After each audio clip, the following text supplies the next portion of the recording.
Buenas, ¿cómo están? Mi nombre es Iván Marín, periodista de Prosa Urgente. Hemos venido cubriendo la lucha contra la megaminería en Mendoza y hoy estamos en Barrial, digamos que sería la localidad más al norte cordillerana que tiene la provincia de San Juan, con uno de los referentes de la Asamblea en Defensa del Agua. Ahora vamos a charlar bien sobre su historia, que es Raúl Orduña. Estamos en Barrial, de fondo tenemos el río Los Patos, que es uno de los que termina confluyendo en el río San Juan. Y la idea es charlar sobre cómo se empezó a conformar esta asamblea nueva. A mí la verdad me llamó mucho la atención. Justamente el año pasado, en esta misma época, anduve por San Juan y uno de los lugares que quería conocer era Barrial, Calingasta y demás, pero no había una asamblea. Así que contanos cómo fue que se creó esa asamblea.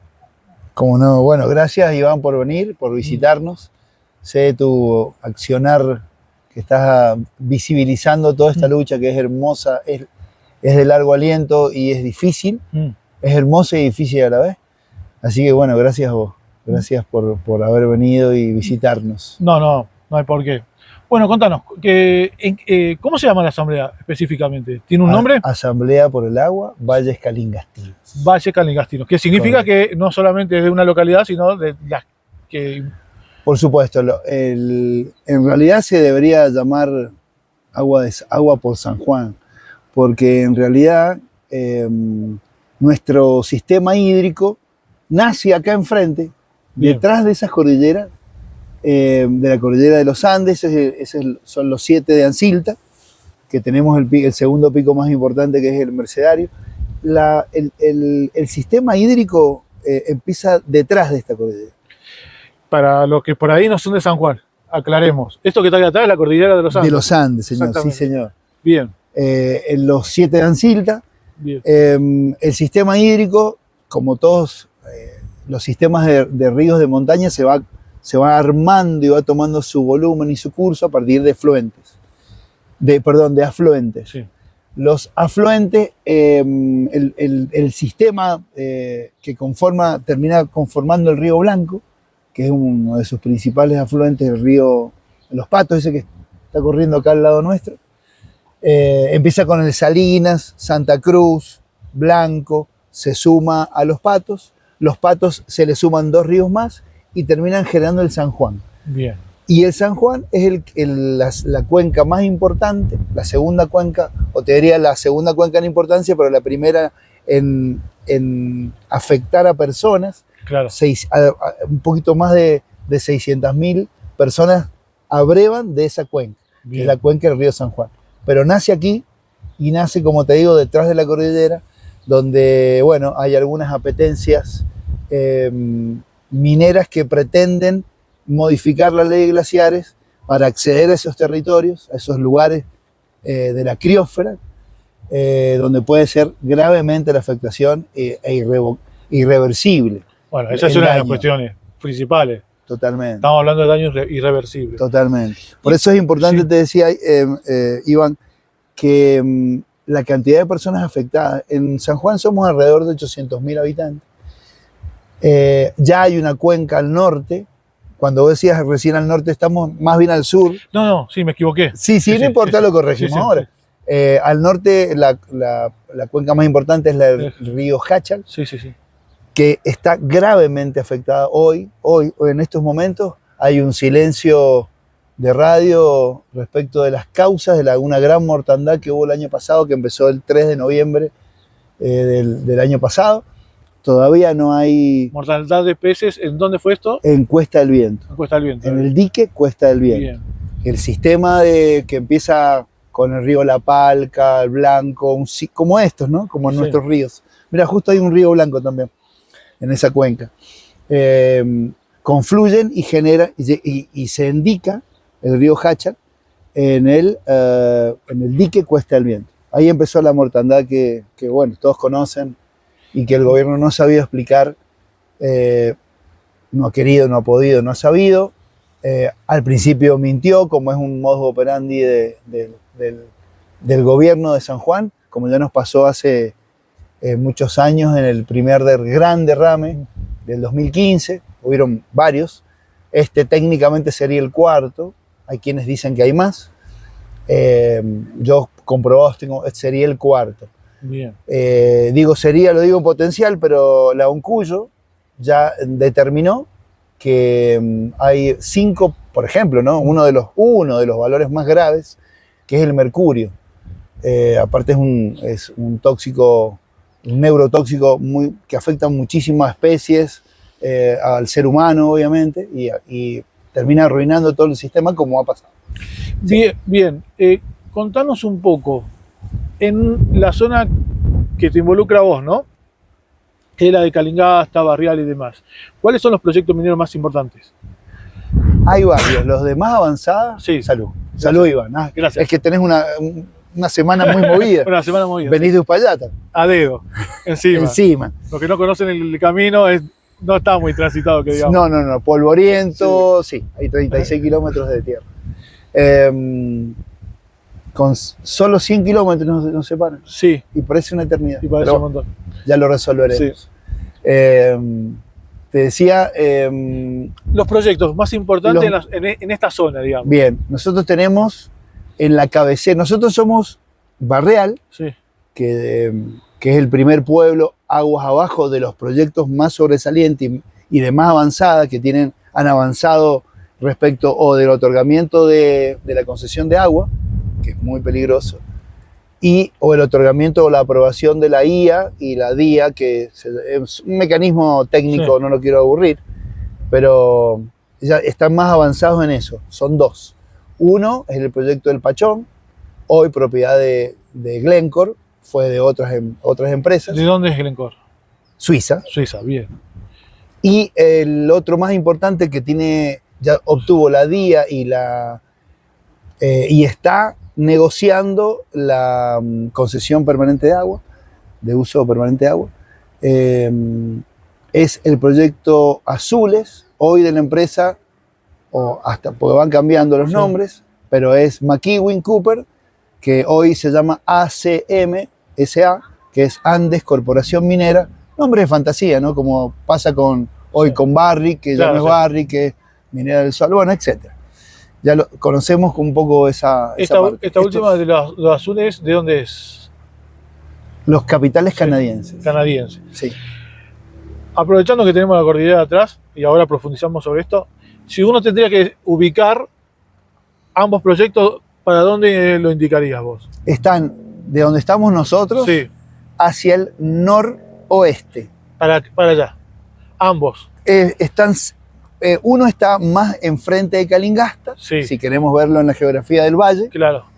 Y el otro casi enfrente nuestro, ¿no? Haciendo una U. Ah, bien. Siguiendo río arriba, sí, como decíamos recién, están las nacientes del Salina, otro está cerca del Santa Cruz. ¿A cuántos kilómetros acá están más o menos estos proyectos? En línea recta estamos muy cerca. Es sorprendentemente cerca. Casi te diría que si tuviésemos la mala suerte de que eso avance, podríamos ver las explosiones o las nubes. Muy cerca. Fíjate que hacia el este nuestro, sí, donde estamos parados, a solo 80 kilómetros está la ciudad de San Juan. Bien. Casi equidistante a los proyectos. Esos cerros que se ven de aquel lado sería la precordillera. Eso es la precordillera y del otro lado está la formación del Tontal. Bien. Correcto. Detrás está San Juan. Para ubicar, sobre todo a la gente que no es de San Juan, ¿no? Sí. Nosotros tampoco estamos, obviamente, al estar cerca de la cordillera, no estamos muy lejos de Chile. Estos proyectos también se encuentran cerca de Chile. Correcto, decís muy bien. Entre otros que no hemos nombrado Altar, hay varios. Claro. Y estos proyectos, tengo entendido que si bien hay varios minerales para extraer, los principales serían cobre. ¿Sería cobre? Son multiminerales, bien, pero principalmente cobre. Siempre está en las formaciones geológicas, están asociados los minerales. No solo son minas de una sola cosa, hay muchos. Entre otras, hasta tierras raras. O sea, se les denomina multimineral. Ahora bien, yo leyendo algunas cositas sobre el tema,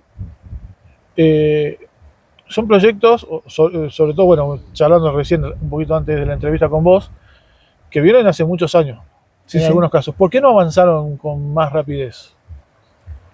Habría que preguntarle básicamente a los dueños de los proyectos. Eh, en lo personal y como sé lo que es la mega minería, porque cuando algunas personas dicen que Calingasta siempre fue un departamento minero, claro que lo ha sido.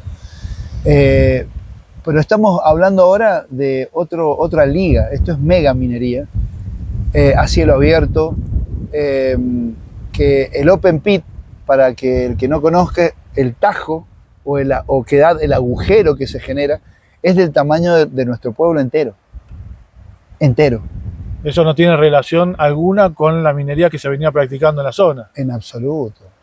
Por eso acá Claro. la mina, que su actividad era más parecida, es Casposo, que está acá al norte del departamento, está baja, no afecta a la criósfera, que es donde están nuestros sistemas de naciente, de nuestro sistema hidrológico, depende de la criósfera.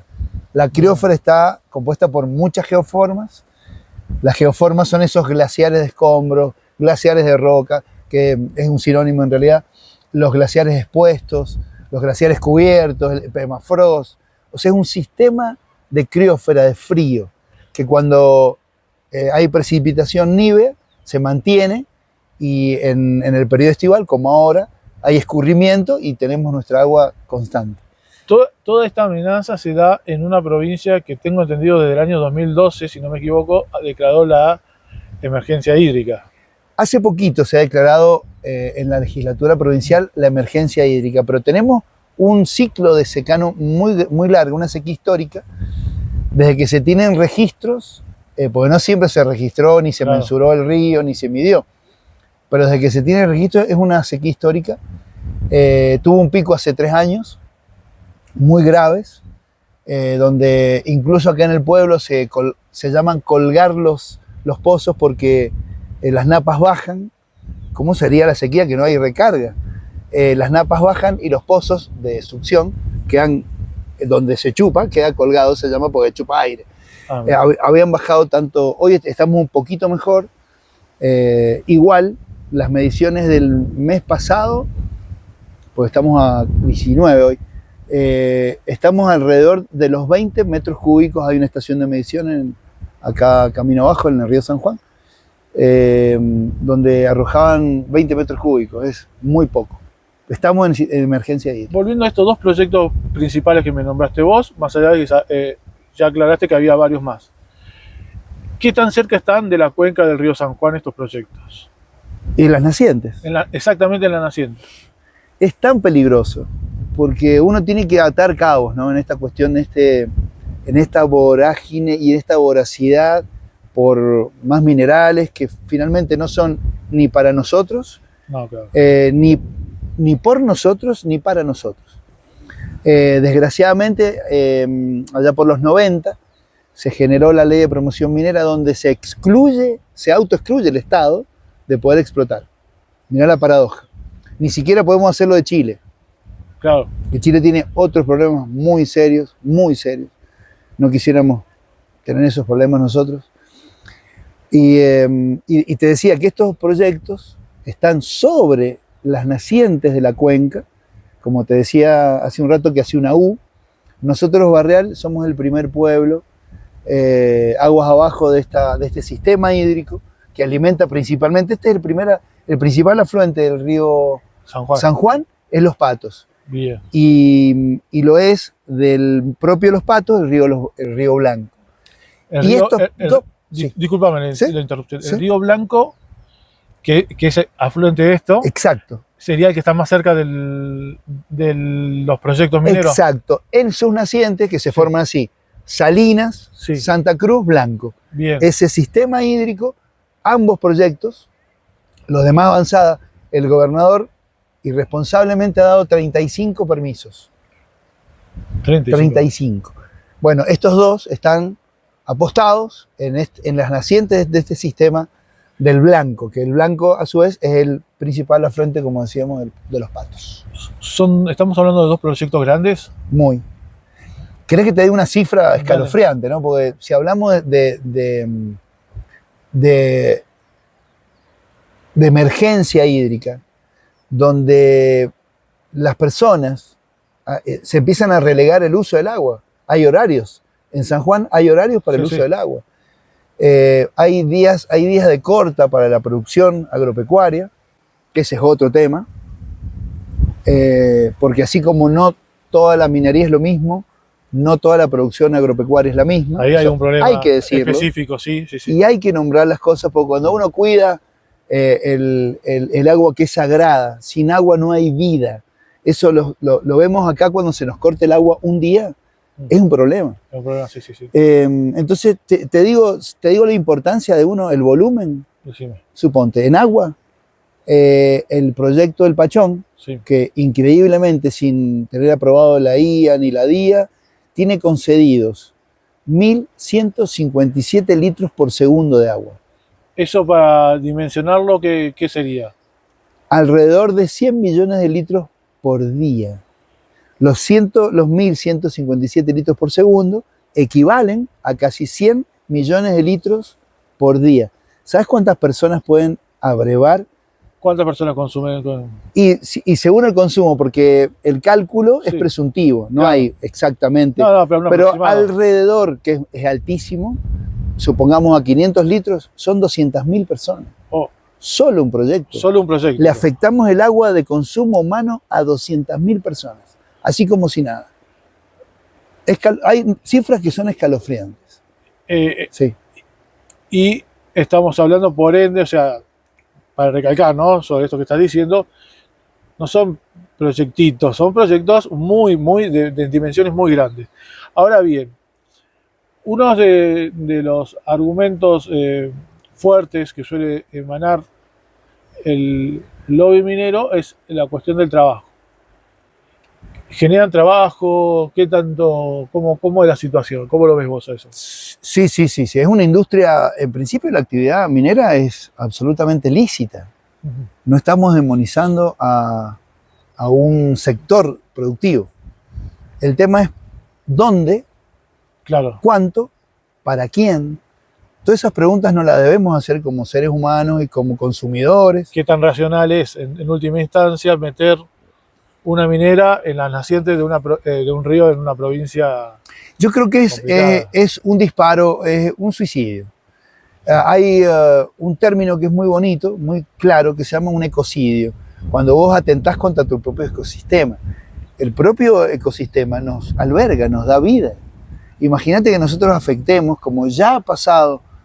En el mundo tenés historias larguísimas, una lista interminable de daños ambientales irreversibles. Pero acá, en San Juan, en la segunda cuenca más importante, que es la del río Hacha, después de esta, ya ha pasado y está afectada.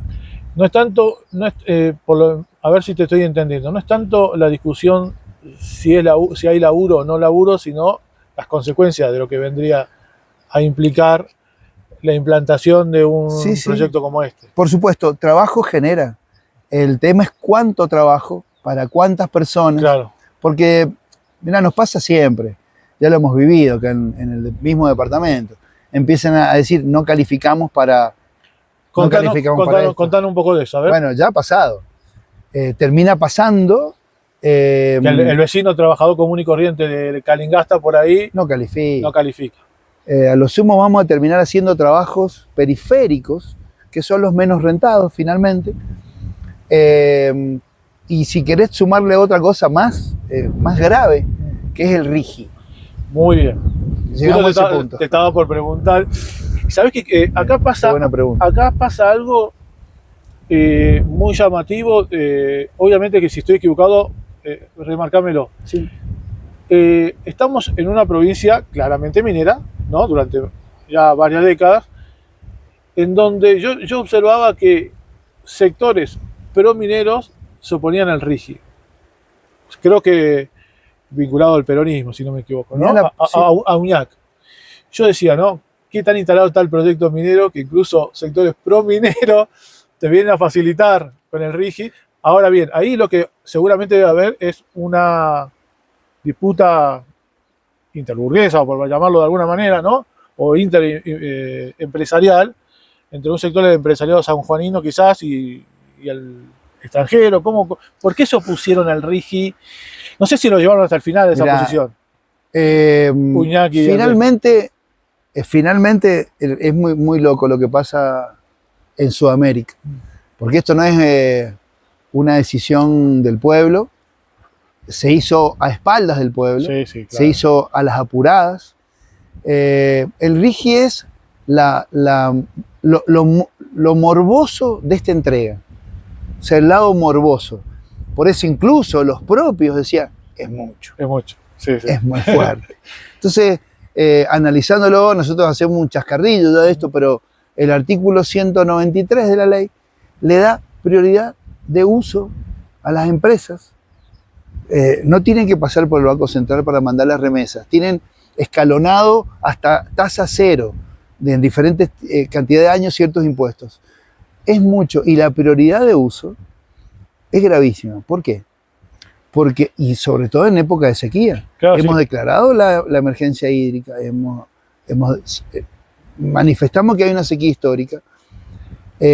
Prioridad de uso de agua, eso me faltó. Eso es muy fuerte. Sí, es realmente muy Un dato menor que aparece como en el segundo párrafo de la 193, parece como un dato menor, ¿no? No es un dato menor. Cuando hoy te dicen es prioridad, no podemos hoy, no se puede, el ciudadano común no puede acceder a ciertos lugares. Imagínate controlar cuando vos te militaricen la zona, porque eso también está contemplado en el RIGI. Muy bien, sí, ese no es un detalle menor. No, podemos hablar horas de esto, profe. Me parece que tu tarea es titánica, nuestra tarea es titánica de la resistencia. Tenemos que vencer con dato duro, pero a la vez los datos oficiales son casi inalcanzables. Los obtenemos, por supuesto. Pero esto no es googlearlos en absoluto. Antes de ir cerrando, vos me pasaste un dato que me llamó relativamente la atención, tampoco que me súper sorprendió, pero me gustaría que lo desarrolles un poquito, que es el acceso a la cordillera, que está relativamente vedado porque está en manos de las propias mineras. ¿Qué ocurre con eso? Y bueno, acá tenemos una pregunta que se le hemos hecho a muchas personas a Vialidad, se le hemos hecho al Defensor del Pueblo, los propios cartógrafos de la IGN o IGM, sí. El Instituto Geográfico Militar o el Instituto Geográfico Nacional. ¿Qué pasó con la ruta 402? Una ruta provincial que, según nuestra mirada, tiene una traza, tenemos mapas pero no se puede acceder. ¿A dónde está esa ruta? Más o menos para ubicar. Y para que te ubiques, llega hasta el Pachón. Bien. Pasa por el proyecto del Pachón. El Pachón es un lugar, es una zona. El nombre no lo bautizó la empresa, que hoy ostenta la titularidad de la concesión, porque antes fue de Satacupa y antes de otra y así. O sea que esa ruta se la terminó apropiando el Pachón. Mira, yo no puedo sostenerlo. No tenés pruebas, pero tampoco dudas, digamos. No, dudas ninguna. Claro. Lo que sí te digo es que tengo mapas de la IGN, donde la traza, no tengo acceso a la traza. Te hago una cápita de eso. Acá en el río, en la localidad del Molle, que es una localidad que está sobre el Río Blanco, no se puede ejercer el derecho de sirga, de tránsito, por los costados a la vera del río. El derecho de sirga le corresponde a todo curso de agua, son 15 metros para cada margen, no se puede acceder. ¿Por qué? Y porque hay barreras, hay tranqueras, está vallado, pescadores, te puedo dar un montón de testimonios que no los dejan acceder río arriba. ¿Y no lo dejan acceder y eso es propiedad de las mineras? En la mayoría de los casos.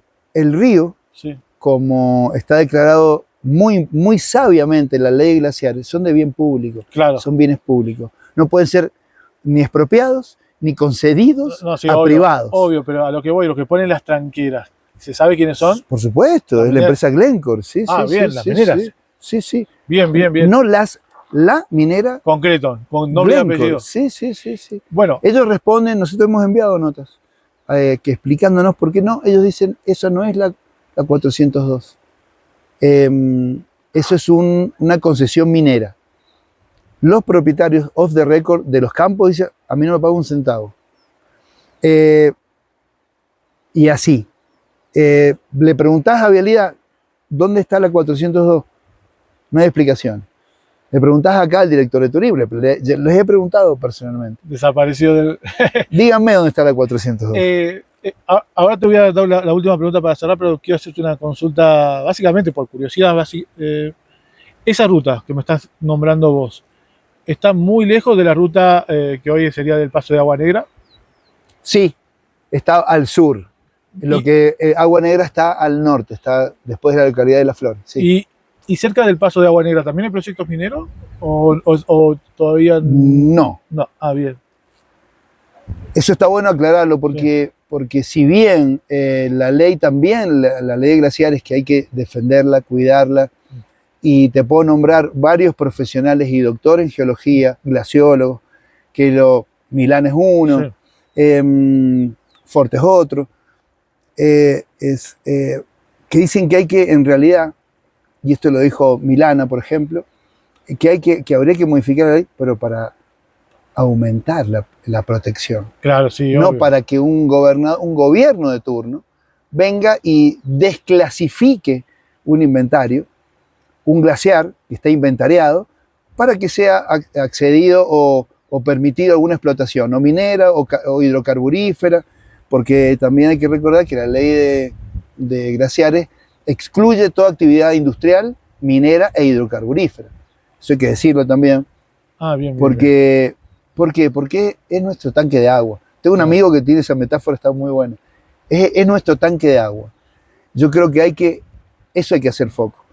Es tan importante el agua que cuando nos falta nos damos cuenta, cuando se nos contamina, porque físicamente se puede ver igual el agua. Y en una provincia con experiencia ya en el tema.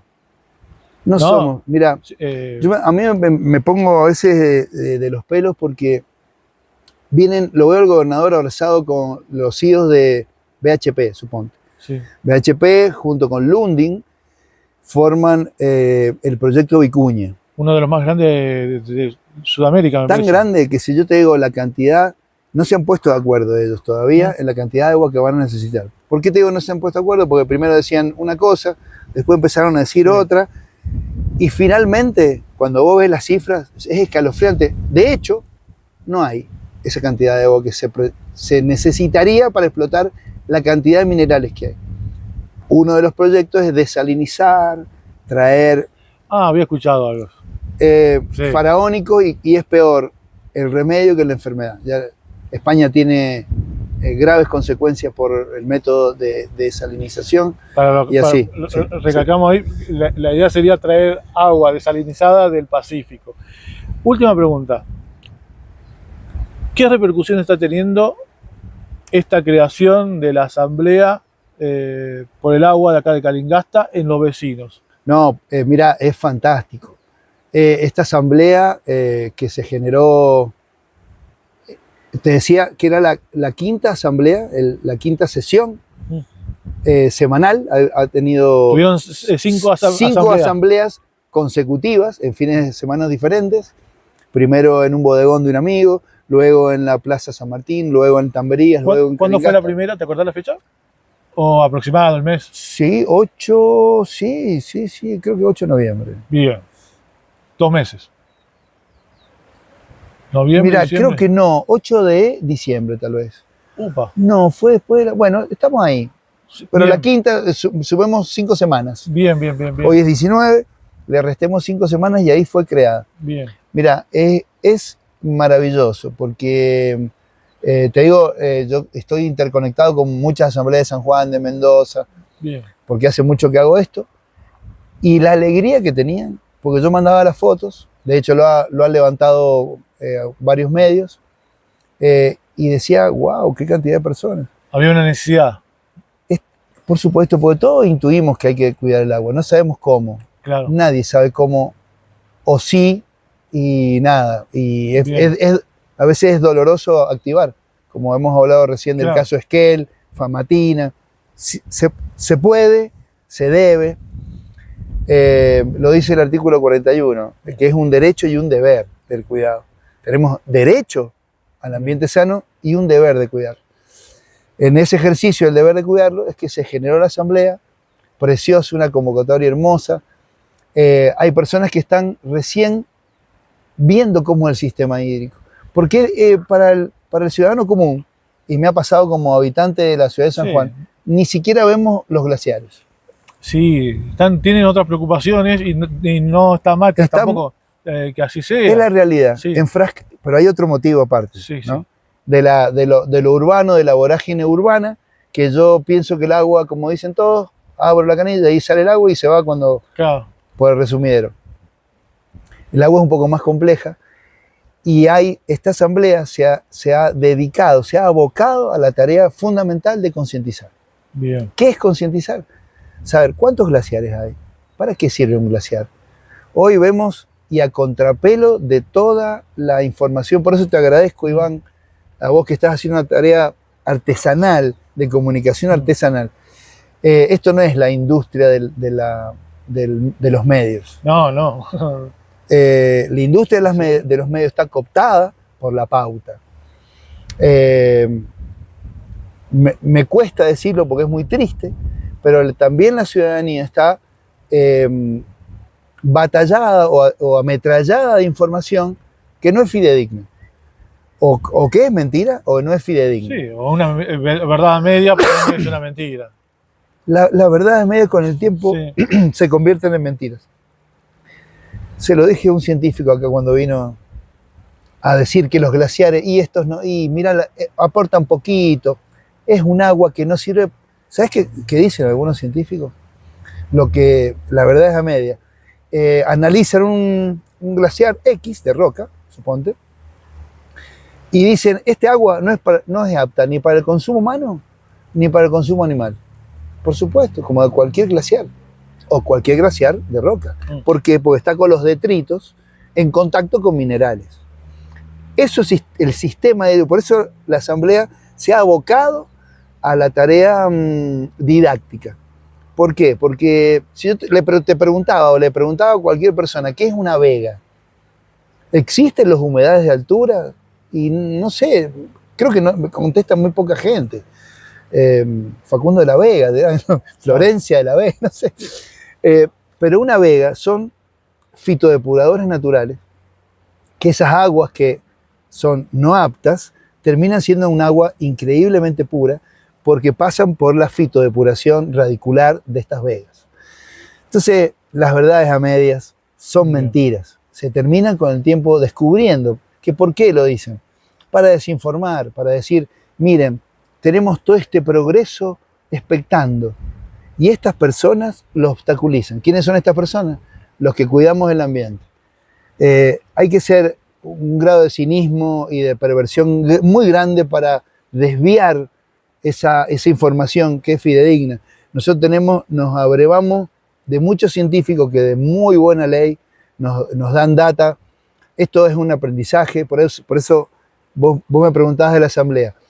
Yo le auguro un éxito rotundo, porque han empezado con la humildad de la docencia, ¿no?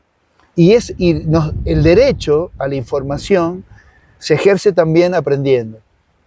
A mí me pasó que yo hace muchos años empecé a estudiar esto, ¿cómo es? No sabía lo que era una monda, un comparto, un canal, un sistema, una toma. ¿Por qué tanta, no? Interés en que se desafecte tal o cual glaciar? Y yo creo que la importancia es cuando nosotros visualizamos cómo es el sistema hídrico, lo entendemos, lo cuidamos. Desde el pequeño manchón de nieve, que están inventariados, y que como hablábamos recién fuera de la nota, se inventariaron por la superficie menor a una hectárea. Y la verdad es que hay montones de geoformas menores a ese y que tienen una importancia vital. Claro, sí. ¿Sabes por qué, Iván? Porque sobre todo cuando hay sequía. Los sistemas de glaciares, y fíjate que nosotros tenemos un montón de sistemas de glaciares cubiertos, que son aquellos que no se ven blanco, que parecen detritos sueltos o tierra o roca. Sin embargo, debajo, hay, en los espacios intersticiales de esa roca, está el hielo. Y ese hielo escurre lentamente. En los momentos de sequía, donde no hay precipitaciones níveas importantes, aportan los glaciares hasta el 50% del caudal de escurrimiento. Y eso es lo que quieren modificar con la ley de glaciares.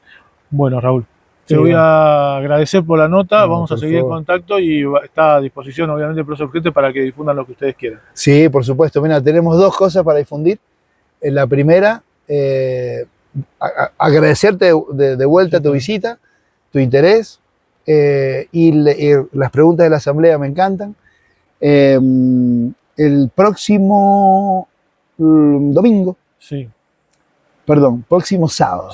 Sábado 24. Acá en este parador, en el parador del río, hay un festival que organiza la asamblea, organizamos los de la asamblea, para difundir y hacerlo en forma amena, porque es muy importante, como son temas tan importantes, a veces la tensión que se genera por la importancia de los temas, nos desvía de disfrutar también compartir esta información. Un festival que sería Defensa del Agua. ¿Cómo sería el título, saben? Defensa del agua, de los glaciares, en general.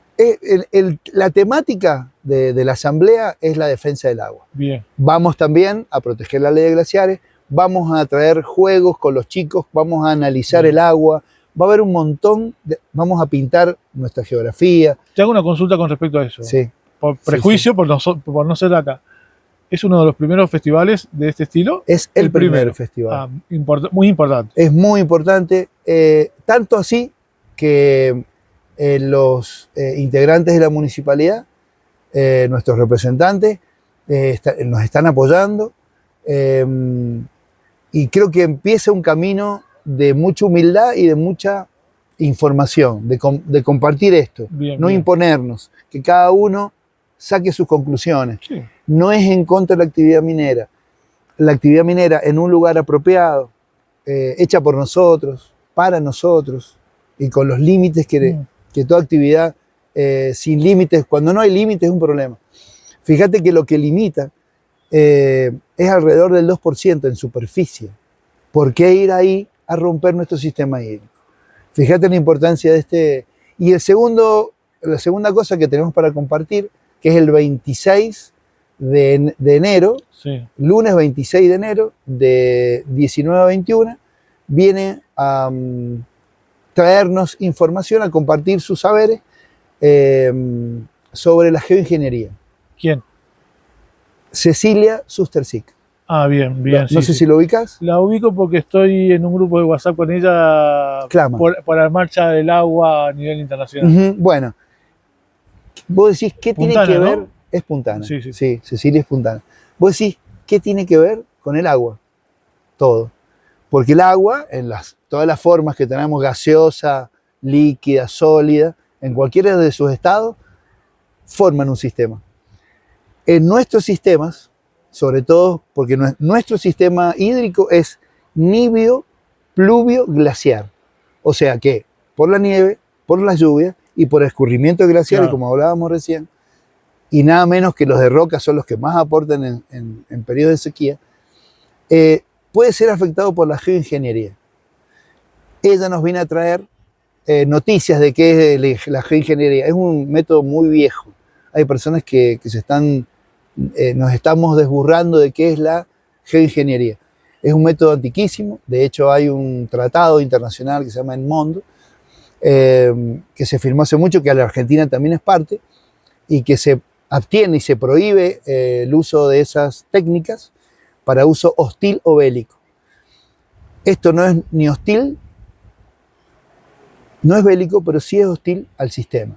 Bien. Y si es al sistema, es a nosotros. Bien. Somos hijos del mismo río, abrevamos del mismo agua y nada, somos hermanos por el río. Muchas gracias, Raúl. No, a vos, Iván.